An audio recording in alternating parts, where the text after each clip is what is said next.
All right, our first guest is a marketing expert. He's an authority on Google, on various online tools, and on small business and retail. He's here to help us take a hard look at technology disruption and clear away the fog of where we fit. Please welcome Mr. Larry Bailin. You start to see the practicality of the technology, the practicality of the future. Above all else, Google wants you to understand the mathematics of a good customer. The most disruptive things are the most basic things that tend to get forgotten with all the glitz and glamour. He's spoken for companies like Microsoft, UPS, General Electric. And he's a best-selling author, top-rated keynote speaker. He is regularly featured in USA Today, CNN Money, Fortune, Fast Company. He's going to kind of spill the beans on some secrets that no one else is willing to tell you. That's true. That.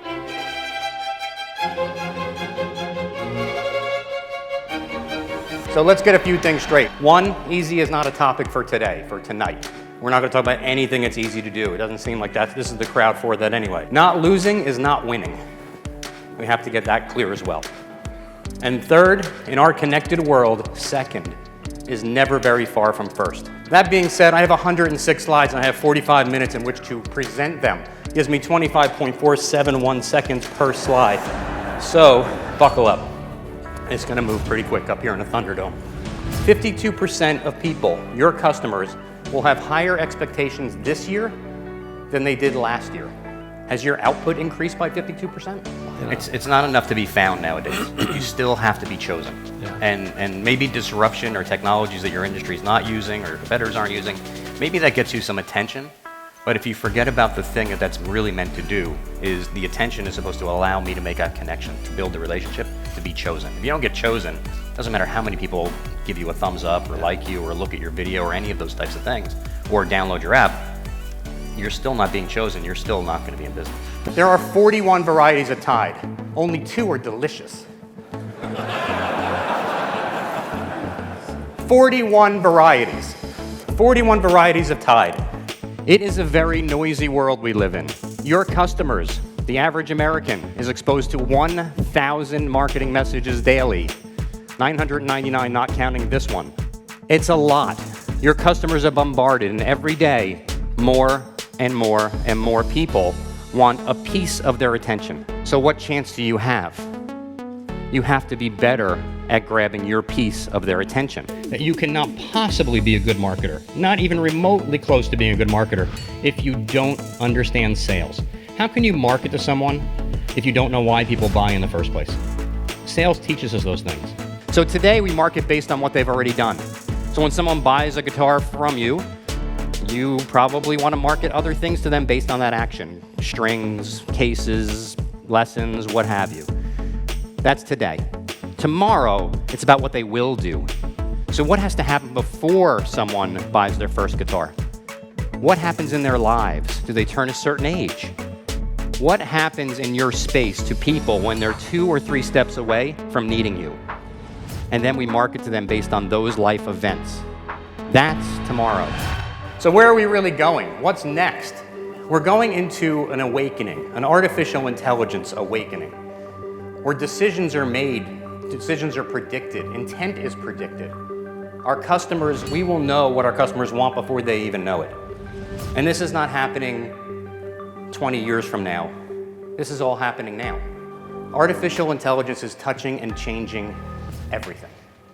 So I was at Google's headquarters. Every year, we're part of a partner program and they fly us out. And Google's CFO gets up on stage and she does the opening keynote. He said, if we were to offer you a pill made by Google that you would swallow, and it would send on a continuous basis biosignals, biosigns back to Google, who would swallow it?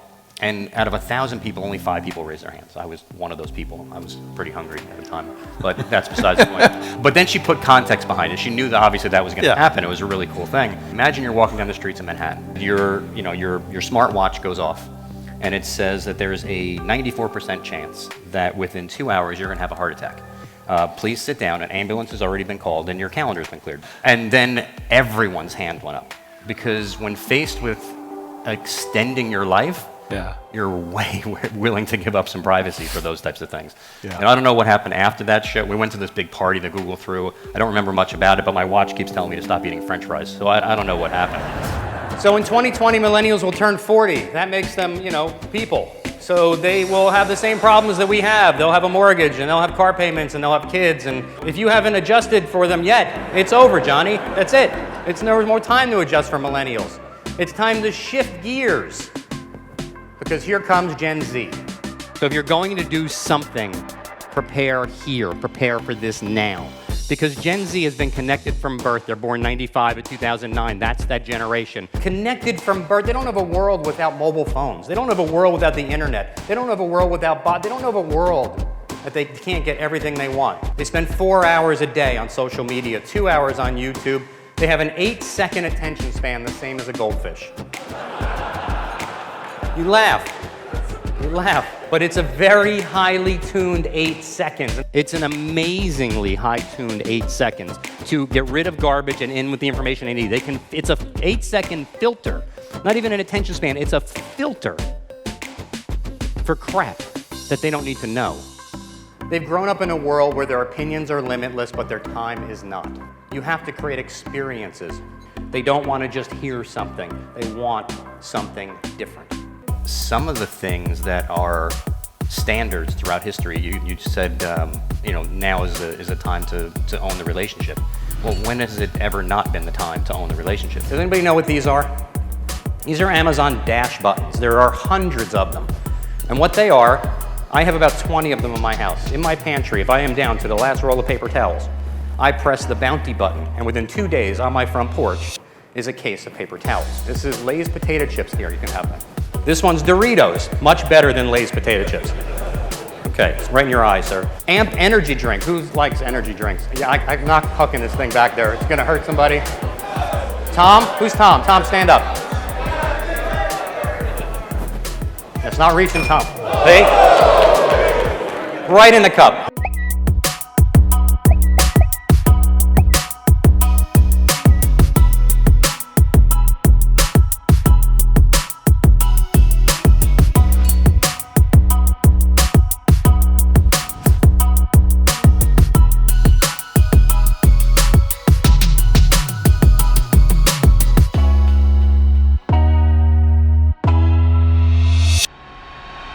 You're seeing a glimpse of the future, but it's up to you whether you believe that it's a future or not. Not everybody takes advantage of the future. It's statistically a small percentage of you will take advantage of what's coming in the future. The future belongs to those that can hear it coming. David Bowie. And after this presentation, you can't help but hear it coming. You can't unhear it coming. Yesterday is gone. Today is almost over. All we have is tomorrow. 106 slides, 45 minutes, on the nose. Thank you very much.